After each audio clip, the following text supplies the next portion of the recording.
After replacing the brushes on your 14.4 volts drill Hammerdrill, if you're experiencing issues, there are several possible causes and solutions to consider. Firstly, it is crucial to ensure correct brush tension. The brush screws must be tightened sufficiently to provide good contact between the brushes and the armature. However, over-tightening can cause brush damage, so it's important to adjust the tension until the drill runs smoothly without bogging down. Secondly, check all electrical connections, including the terminals on the brushes, the battery, and the motor. Loose or damaged connections can interrupt the power flow and prevent the drill from functioning correctly. If the brushes are making good contact, but the drill is still not working, a third possibility is an armature or stator issue. The armature and stator are magnetic components inside the motor, and they may have failed, especially if the drill was overloaded or subjected to excessive heat. A fourth potential issue is a damaged chuck. The chuck may have become damaged or jammed. Attempt to clean the chuck thoroughly, removing any debris that may be obstructing its movement. If the chuck remains locked after cleaning, contacting a Milwaukee repair center for professional assistance is recommended. Fifthly, always ensure that the battery is fully charged and making good contact with the drill. A weak or damaged battery may not be able to supply enough power to operate the drill effectively. Lastly, there may be other internal issues, such as a faulty switch, damaged wiring, or excessive wear on various components. In such cases, contacting a Milwaukee repair center for professional diagnosis and repair is also recommended. As an additional troubleshooting tip, try running the drill without a load, meaning with no bit installed, to observe if it operates smoothly. If the drill bogs down or has difficulty starting under no load, the problem likely lies in the brushes or armature. Conversely, if the drill runs well without a load but struggles under load, the problem may be related to the clutch or battery. Begin by visually inspecting the brushes and their contact surfaces on the armature. The brushes should move freely within their holders and make solid contact with the armature. If the brushes are worn unevenly or appear damaged, this could indicate an underlying issue. Examine the armature for any signs of damage, such as burnt spots or excessive wear. If you notice any damage to the armature, it may need to be replaced. Use a multimeter to check the continuity of the armature windings. This can help determine if there are any shorted or open circuits within the armature. To do this, set the multimeter to the ohm setting and measure the resistance between adjacent commutator bars and the armature. A significant difference in resistance between bars can indicate a problem. Next, inspect the stator windings for any signs of damage, such as burnt insulation or loose connections. The stator windings create the magnetic field that interacts with the armature to produce torque. Any damage to the stator can significantly reduce the drill's performance.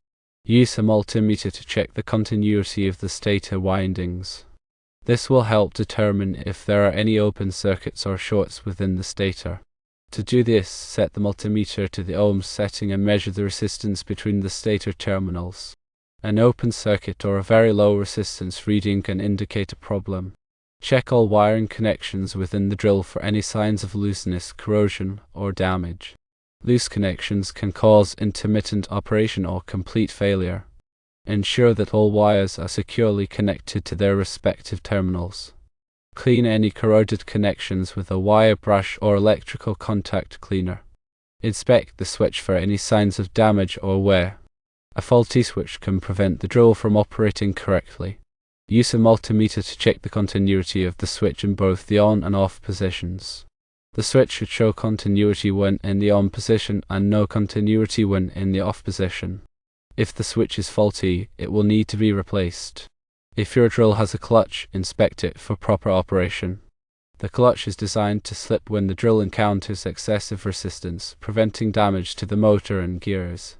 Test the clutch by applying increasing pressure to the drill while drilling into a piece of wood or metal. The clutch should slip before the motor stalls. If the clutch does not slip, it may be too tight or damaged. If the clutch slips too easily, it may be too loose or worn. Adjust or replace the clutch as needed. Ensure that the battery terminals are clean and making good contact with the drill. Dirty or corroded battery terminals can reduce the amount of current that flows to the motor. Clean the battery terminals with a wire brush or electrical contact cleaner.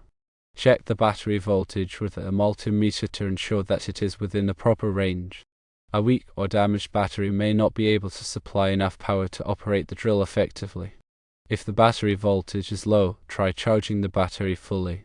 If the battery still does not hold a charge, it may need to be replaced. Check the power cord for any signs of damage, such as cuts, frays, or exposed wires. A damaged power cord can be a safety hazard and should be replaced immediately. Use the multimeter to check the continuity of the power cord. This will help determine if there are any open circuits or shorts within the cord. To do this, set the multimeter to the ohm setting and measure the resistance between the prongs and the plug and the corresponding terminals inside the drill. An open circuit or a very low resistance reading can indicate a problem. If you suspect that the motor is damaged, you can try testing it directly with a separate power source. Disconnect the motor from the drill's internal circuitry and connect it to a 14.4 volts power supply. If the motor runs smoothly, the problem likely lies in the drill's internal circuitry. If the motor does not run or runs erratically, it may need to be replaced. Check the gear case for any signs of damage or wear. The gear case houses the gears that transmit power from the motor to the chuck. If the gear case is damaged, it can cause the drill to malfunction. Inspect the gears for any signs of wear, such as chipped teeth or excessive play. If the gears are worn, they may need to be replaced. Lubricate the gears with a high-quality grease to reduce friction and wear. If the chuck is locked or difficult to turn, try applying penetrating oil to the chuck jaws and threads. This can help loosen any rust or corrosion that may be preventing the chuck from turning freely. Allow the penetrating oil to soak in for several hours or overnight. Use a chuck key to gently work the chuck jaws back and forth until they loosen. If the chuck remains locked, it may need to be disassembled and cleaned or replaced. Ensure that the drill is properly grounded.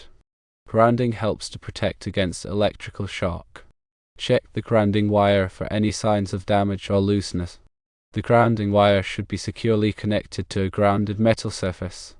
If you are not comfortable performing any of these troubleshooting steps, it is best to take the drill to a qualified repair technician.